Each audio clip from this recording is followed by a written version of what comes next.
नमस्कार दोस्तों, स्वागत है आपका मार्केट इन 10 मिनट्स में, जहां पर हमारा उद्देश्य होता है कि हम अपने निवेशकों को एक ही वीडियो में मात्र 10 मिनट के अंदर लगभग सभी डेली शेयर मार्केट अपडेट्स और जरूरी स्टॉक स्पेसिफिक न्यूज प्रोवाइड करें। तो हमारी इस वीडियो को लाइक करके हमें सपोर्ट जरूर करें, और अगर आप हमारे चैनल पर पहली बार आए हैं तो इस चैनल को सब्सक्राइब जरूर कर लीजिए। साथ ही कमेंट में अपना फीडबैक देना ना भूले, ताकि हम अपनी वीडियो को और भी बेहतर बना सके।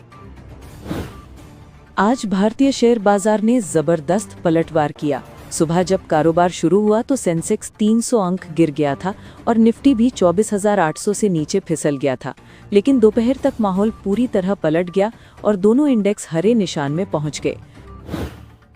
आखिरी घंटे में जबरदस्त तेजी देखने को मिली। सेंसेक्स 224 अंक चढ़कर 81,207 पर बंद हुआ और निफ्टी 58 अंक बढ़कर 24,894 पर पहुंचा। बैंक निफ्टी भी 0.44% ऊपर जाकर 55,589 पर बंद हुआ। रिजर्व बैंक की पॉलिसी को लेकर मिले संकेतों ने बैंकिंग शेयरों को और मजबूती दी। आनंद राठी वेल्थ के जॉइंट सीईओ फिरोज अजीज का कहना है कि बेहतर वैल्यूएशन को देखते हुए आने वाले समय में बैंक निफ्टी से निफ्टी की तुलना में ज्यादा रिटर्न मिल सकता है। इस रिकवरी के पीछे कई बड़े कारण रहे। सबसे पहले मेटल स्टॉक्स में भारी खरीदारी देखने को मिली। खासकर टाटा स्टील, हिंडाल्को और जेएसडब्ल्यू स्टील जैसे शेयरों ने बाजार का मूड बदल दिया। टाटा स्टील करीब 3% चढ़ा और निफ्टी का टॉप गेनर बना। दरअसल खबर है कि यूरोपीय संघ स्टील आयात कोटा घटाने और ज्यादा आयात पर 50% ड्यूटी लगाने पर विचार कर रहा है। इससे टाटा स्टील की यूरोप यूनिट को फायदा हो सकता है। दूसरा बड़ा कारण था सरकार का कैपिटल खर्च बढ़ाने का संकेत। वित्त मंत्री निर्मला सीतारमण ने कहा कि सरकार इंफ्रास्ट्रक्चर और कैपिटल प्रोजेक्ट्स पर फोकस बढ़ाएगी। इसी वजह से इंफ्रा और कैपिटल गुड्स सेक्टर के शेयरों को मजबूती मिली। वित्त मंत्री निर्मला सीतारमण ने कहा है कि ग्लोबल इकोनॉमी आजकल टैरिफ और जियोपॉलिटिकल टेंशन की वजह से बदल रही है, लेकिन भारत अभी भी 8% जीडीपी ग्रोथ का लक्ष्य लेकर आगे बढ़ रहा है। अगर कंपनियों की अर्निंग्स भी सुधरी तो 2047 तक विकसित भारत का सपना सच हो सकता है। तीसरी राहत आई कच्चे तेल की गिरती कीमतों से। ब्रेंट क्रूड लगातार तीसरे दिन गिरकर 16 हफ्तों के निचले स्तर पर आ गया। अमेरिका में शटडाउन की आशंका और ओपेक प्लस की सप्लाई बढ़ने की उम्मीदों ने तेल पर दबाव डाला। भारत जैसे देश के लिए ये बड़ी राहत है, क्योंकि इससे आयात का खर्च और महंगाई दोनों कम होंगे। चौथा सपोर्ट ग्लोबल मार्केट से मिला। एशियाई बाजार जैसे जापान का निक्केई और साउथ कोरिया का कॉस्पी मजबूती दिखा रहे थे। वहीं अमेरिका में टेक्नोलॉजी शेयरों की तेजी और ब्याज दरों में कटौती की उम्मीद ने वहां के बाजार को रिकॉर्ड स्तर पर पहुंचा दिया। पांचवा कारण रहा वैल्यू बाइंग। लगातार 8 दिनों की गिरावट के बाद निवेशकों ने चुनिंदा अच्छे शेयरों को सस्ते दामों पर खरीदना शुरू कर दिया। इसने बाजार को रिकवरी का मजबूत सपोर्ट दिया। कमोडिटी मार्केट की बात करें तो लगातार 3 दिनों की तेजी के बाद सोने की कीमतों में मामूली गिरावट आई। एमसीएक्स पर दिसंबर डिलीवरी वाला गोल्ड 722 रुपये टूटकर 1,16,866 रुपये प्रति ग्राम पर आ गया। वहीं चांदी भी 2,220 रुपये गिरकर 1,42,500 रुपये प्रति किलो पर ट्रेड कर रही थी। आज निफ्टी 50 में सबसे ज्यादा चमक टाटा स्टील के शेयर में देखने को मिली, जो 3.41% चढ़ गया। इसके अलावा पावर ग्रिड 3.23% ऊपर रहा। हीरो मोटोकॉर्प 2.18% चढ़ा। हिंडाल्को 1.89% मजबूत हुआ और एक्सिस बैंक में भी 1.86% की बढ़त रही। गिरने वालों में कोल इंडिया सबसे आगे रहा, जिसमें 1.33% की गिरावट आई। इसके अलावा आइचर मोटर्स 1.15% टूटा। टेक महिंद्रा 1.09% नीचे रहा।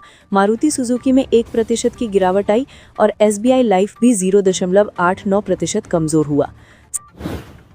सबसे ज्यादा तेजी निफ्टी इंडिया डिफेंस इंडेक्स में रही, जो 1.96% ऊपर गया। इसके बाद निफ्टी मेटल 1.82% बढ़ा। निफ्टी पीएसयू बैंक 1.12% ऊपर गया। वहीं private bank, tourism, oil and gas और एनर्जी इंडेक्स में भी आधे से 1% तक की मजबूती देखने को मिली। इंटरनेशनल मार्केट से भी कुछ अहम अपडेट्स आए। अमेरिका में गवर्नमेंट शटडाउन को लेकर गुस्सा बढ़ रहा है और जनता इसका दोष डोनाल्ड ट्रंप और रिपब्लिकन पार्टी पर डाल रही है। दूसरी तरफ खबरें हैं कि अमेरिका वेनेजुएला पर मिलिट्री एक्शन कर सकता है, क्योंकि वहां दुनिया का सबसे ज्यादा तेल भंडार है। वहीं रूस ने चेतावनी दी है कि अगर अमेरिका ने यूक्रेन को लॉन्ग रेंज मिसाइल दी तो रिश्ते और बिगड़ जाएंगे। अमेरिकी राजनीति में टकराव बढ़ गया है और इसका असर इंफ्रास्ट्रक्चर प्रोजेक्ट्स पर भी देखने को मिल रहा है। ट्रंप प्रशासन ने शिकागो में चल रहे 2.1 अरब डॉलर के प्रोजेक्ट्स की फंडिंग रोक दी है। ये फैसला ऐसे समय में आया है जब अमेरिका सरकारी शटडाउन से गुजर रहा है। ट्रंप प्रशासन का आरोप है कि इसके लिए डेमोक्रेट जिम्मेदार हैं। यही कारण है कि कई बड़े प्रोजेक्ट्स जैसे न्यूयॉर्क के 18 अरब डॉलर के प्रोजेक्ट्स और ऊर्जा विभाग के 8 अरब डॉलर के प्रोजेक्ट्स भी फ्रीज कर दिए गए हैं। राजनीतिक विश्लेषकों का कहना है कि ये कदम ट्रंप के अमेरिका फर्स्ट और रेसिप्रोकल टैरिफ एजेंडे का हिस्सा है। डेमोक्रेट्स इसे सत्ता के दुरुपयोग के तौर पर देख रहे हैं। अमेरिकी बाजार फिलहाल पॉजिटिव मूड में दिख रहे हैं। डाउ जोन्स और नैस्डैक फ्यूचर्स हल्की बढ़त में ट्रेड कर रहे हैं। हालांकि भारतीय रुपए की वैल्यू थोड़ी कमजोर हुई है और जब तक विदेशी निवेशक बड़ी खरीदारी शुरू नहीं करते तब तक बाजार में मजबूत रिकवरी की उम्मीद कम है। OpenAI ने इतिहास रचते हुए 500 अरब डॉलर का वैल्यूएशन छू लिया है। ये दुनिया की सबसे वैल्यूएबल प्राइवेट कंपनी बन गई है। इस डील में कर्मचारियों ने 6.6 अरब डॉलर के शेयर बेचे और बड़े निवेशकों में थ्राइव कैपिटल, सॉफ्टबैंक और अबू धाबी का MGX जैसे नाम शामिल है। OpenAI का रेवेन्यू भी तेजी से बढ़ रहा है।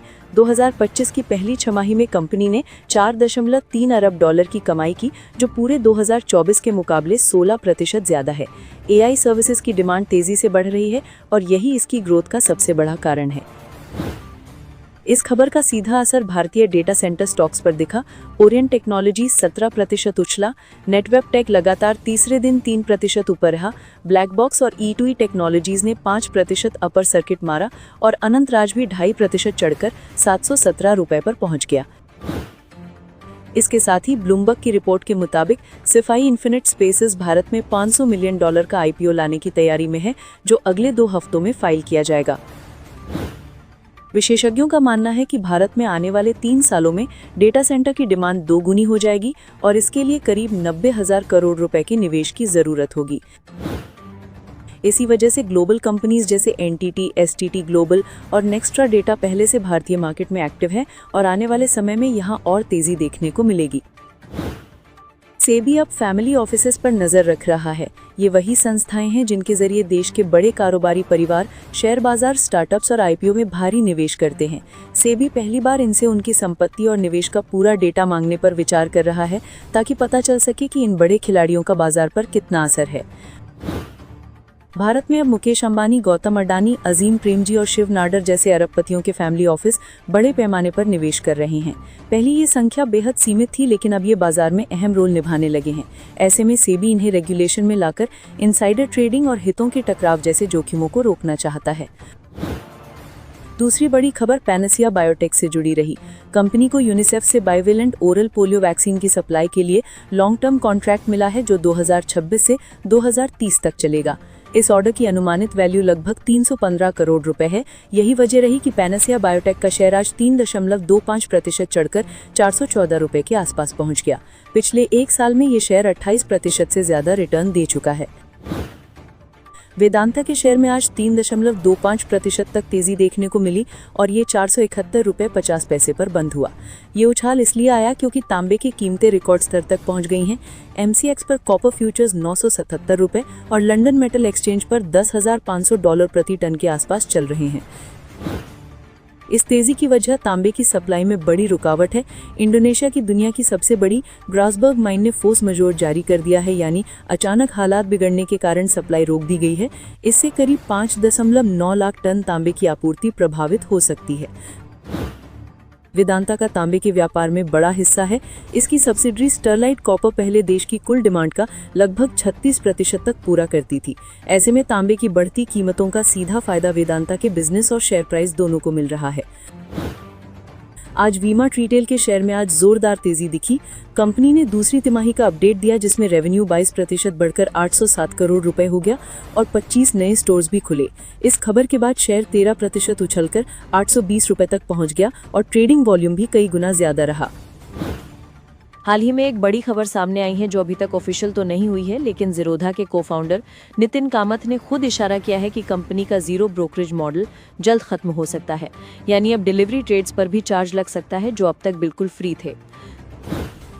ज़ीरोधा ने 2015 में पहली बार लॉन्ग टर्म इन्वेस्टमेंट के लिए डिलीवरी ट्रेड्स पर जीरो ब्रोकरेज शुरू किया था। यही इसकी सबसे बड़ी खासियत बनी और इसी वजह से ज़ीरोधा ने तेजी से ग्रोथ की और यूनिकॉर्न कंपनी बन गई। लेकिन अब हालात बदल गए हैं। सेबी के नए नियम, सरकार के टैक्स बढ़ने और बढ़ती कंपटीशन की वजह से ज़ीरोधा के बिजनेस पर दबाव बढ़ गया है। सिर्फ इसी साल के पहले क्वार्टर में कंपनी के ब्रोकरेज रेवेन्यू में 40% तक गिरावट देखी गई है। नितिन कामत ने कहा है कि अगर नियम और सख्त हुए, खासकर अगर वीकली ऑप्शन एक्सपायरी को बंद कर दिया गया, तो ज़ीरोधा का रेवेन्यू और भी नीचे जा सकता है। इस हालत में कंपनी को मजबूरन डिलीवरी ट्रेड्स पर भी चार्ज लगाना पड़ेगा। असली चिंता यह है कि अब निवेशक ही नहीं, लॉन्ग टर्म इन्वेस्टर्स भी जीरो ब्रोकरेज के बेनिफिट से वंचित हो सकते हैं। अगर ज़ीरोधा ये चार्ज लगाने लगा तो भारत की ब्रोकिंग इंडस्ट्री का पूरा खेल बदल सकता है। अब बात करते हैं डिफेंस सेक्टर की, जहां जबरदस्त तेजी देखने को मिल रही है। सरकारी ऑर्डर्स की बारिश, मेक इन इंडिया और एक्सपोर्ट्स बढ़ने जैसे कारणों से इस सेक्टर के स्टॉक्स लगातार चमक रहे हैं। सरकार ने साफ कर दिया है कि 2030 तक डिफेंस बजट का 75% हिस्सा भारत में बने प्रोडक्ट्स पर खर्च होगा, यानी अब इंपोर्ट पर निर्भरता कम होगी और HAL, BEL, भारत डायनामिक्स और GRSE जैसी कंपनियों को सीधा फायदा मिलेगा। भारत का डिफेंस एक्सपोर्ट भी तेजी से बढ़ा है। 2017 में जहां सिर्फ करीब 1500 करोड़ का एक्सपोर्ट था, वहीं 2024-25 में ये बढ़कर 23,622 करोड़ रुपए तक पहुंच गया है। आने वाले सालों में ये और भी बड़ा जंप ले सकता है। जियोपॉलिटिकल हालात भी एक बड़ा कारण है। रूस यूक्रेन युद्ध, इजराइल हमास टकराव और हमारे पड़ोसी चीन पाकिस्तान की चुनौतियों को देखते हुए भारत को डिफेंस में लगातार निवेश करना ही पड़ेगा। प्राइवेट सेक्टर भी अब तेजी से डिफेंस में एंट्री ले रहा है। L&T defence, solar industries, data patterns और पारस डिफेंस जैसे कंपनियां ऑर्डर्स जीत रही हैं। इससे एफिशिएंसी बढ़ेगी और प्रोजेक्ट टाइम पर पूरे होंगे। डिफेंस बजट भी लगातार बढ़ रहा है। 2013-14 में ये करीब 2.5 लाख करोड़ था, जो 2025-26 में बढ़कर 6.81 लाख करोड़ तक पहुंच गया है। सिर्फ इसी साल इसमें 9.5% की बढ़ोतरी हुई है। हालांकि निवेशकों के लिए एक बड़ी चेतावनी है। कई डिफेंस स्टॉक्स ओवरवैल्यूड हो चुके हैं, यानी शॉर्ट टर्म में इसमें करेक्शन आ सकता है, लेकिन मीडियम से लॉन्ग टर्म में इनका आउटलुक अभी भी काफी पॉजिटिव माना जा रहा है। PN गार्डियल ज्वेलर्स ने नवरात्रि के दौरान 428 करोड़ रुपए की बिक्री की, जो सालाना आधार पर 65% की वृद्धि है। दशहरे के दिन सिर्फ एक दिन में 190 करोड़ रुपए की बिक्री हुई, जो पिछले साल से 64% ज्यादा है। सोने की बिक्री में 64% का सालाना उछाल आया, जबकि हीरे और चांदी की मांग में भी 47 और 133% की बढ़त हुई। कंपनी ने 456 किलो सोना, हीरे और चांदी में भी मजबूत वॉल्यूम बेचा। येस बैंक ने Q2 का अपडेट दिया, जिसमें लोन और एडवांसेस 6.50% सालाना बढ़कर 2.5 लाख करोड़ रुपए हो गए। कासा रेशियो 33.8% पहुंचा, जो पिछली तिमाही और पिछले साल से बेहतर है। डिपॉजिट्स 2.97 करोड़ रुपए तक बढ़े। तिमाही और सालाना दोनों आधार पर मजबूत ग्रोथ दिखी। बैंक के नेट प्रॉफिट में 59% की बढ़ोतरी हुई और शेयर 21.84 रुपए पर बंद हुआ।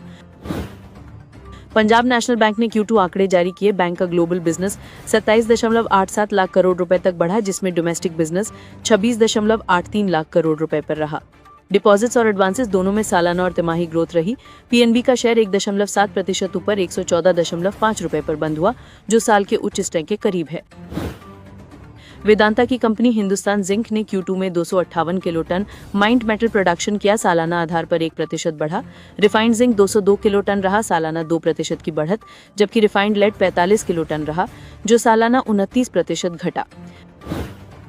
मारिको लिमिटेड ने Q2 का अपडेट दिया। कंपनी को उम्मीद है कि त्योहारी सीजन और आने वाले महीनों में कंज्यूमर सेंटिमेंट मजबूत रहेगा। भारत में GST कटौती से कंपनी के करीब 30% कारोबार को फायदा हुआ है। फूड और प्रीमियम पर्सनल केयर सेक्टर में ग्रोथ जारी है। अंतर्राष्ट्रीय कारोबार में 20% की CC ग्रोथ की उम्मीद है। पिछली तिमाही में कंसोलिडेटेड रेवेन्यू 2,664 करोड़ और नेट प्रॉफिट 433 करोड़ रहा। शेयर 710 रुपए पर बंद हुआ। सीगाल इंडिया को महाराष्ट्र में 712 करोड़ रुपए का ऑर्डर मिला है। ये मुख्यमंत्री सौर कृषि वाहिनी योजना 2.0 के तहत 190 मेगावाट क्षमता वाले grid connected solar power projects के लिए है। कंपनी को 4 जिलों में 18 महीने में प्लांट बनाना है और 25 साल तक ऑपरेशन और मेंटेनेंस करना है। शेयर 260.80 रुपए पर बंद हुआ। पिछले एक साल में 33% गिरावट रही है। मारुति सुजुकी इंडिया की बात करें तो आज शेयर थोड़ा सा नीचे बंद हुआ, सिर्फ 0.98%। हाल ही में कंपनी ने सितंबर के महीने में सेल्स रिपोर्ट दी थी, जो बिल्कुल औसत थी, लेकिन प्रोडक्शन का लेटेस्ट अपडेट शानदार है। मारुति सुजुकी ने सितंबर में प्रोडक्शन 26% बढ़ा दिया है। पिछले साल सितंबर में 1,59,745 यूनिट बनी थी और अब 2 लाख यूनिट से ऊपर प्रोडक्शन हुआ है। ध्यान रखें, ये सेल्स नहीं प्रोडक्शन है, मतलब कंपनी ने इतना वाहन बनाया मार्केट डिमांड को केटर करने के लिए। शेयर के पिछले कुछ हफ्तों में ऑल टाइम हाई 16,435 रुपए तक पहुंचा था और अब भी 16,000 के लेवल के करीब है। अगले हफ्ते के लिए 16,000 लेवल को वॉच करना जरूरी होगा। ग्लोबल ब्रोकरेज फर्म्स ने भी कुछ कंपनियों को टारगेट दिया है। गोल्डमैन सैक्स ने टीसीएस को बाय रेटिंग दी और टारगेट 3,310 रुपए रखा, जो पिछले ट्रेडिंग प्राइस के हिसाब से 14% अपसाइड है। सिटी ग्लोबल ने सन फार्मा को बाय रेटिंग दी और टारगेट 2,180 रुपए रखा, लगभग 36% अपसाइड। ये सेक्टर हाल ही में यूएस टैरिफ की वजह से थोड़ा स्ट्रगल कर रहा है, लेकिन टारगेट का मतलब है कि अच्छा परफॉर्मेंस होने पर शेयर ऊपर जा सकता है। एक्सिस सिक्योरिटीज ने रेनबो चिल्ड्रन को बाय रेटिंग दी और टारगेट 1,625 रुपए रखा, लगभग 20% अपसाइड। नाभा ने बजाज कंज्यूमर को बाय रेटिंग दी और टारगेट 360 रुपए रखा, लगभग 29% अपसाइड। मॉर्गन स्टैनली ने श्रीराम फाइनेंस को ओवरवेट रेटिंग दी, मतलब अच्छा प्रदर्शन की उम्मीद है। टारगेट 785 रुपए रखा गया है, लगभग 27% अपसाइड।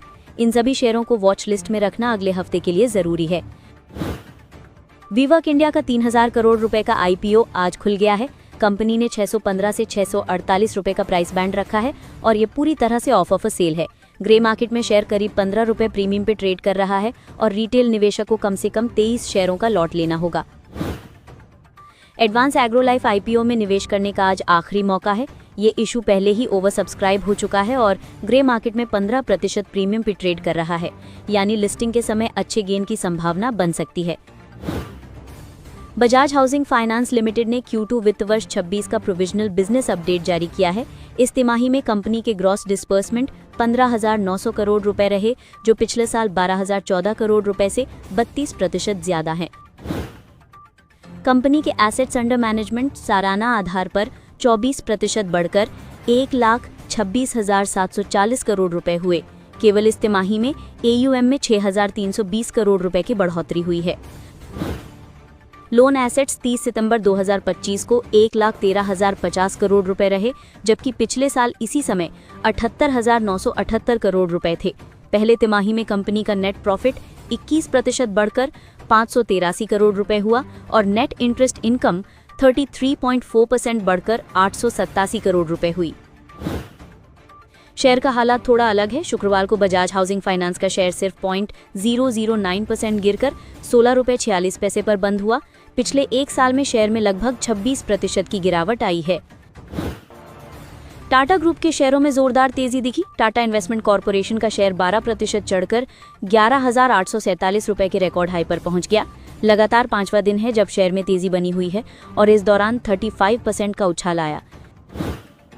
तेजी का कारण टाटा कैपिटल का आने वाला 15,512 करोड़ रुपए का आईपीओ और टाटा इन्वेस्टमेंट कॉर्पोरेशन का 1:10 स्टॉक स्प्लिट ऐलान है। स्टॉक स्प्लिट से छोटे निवेशक के लिए एंट्री आसान होगी।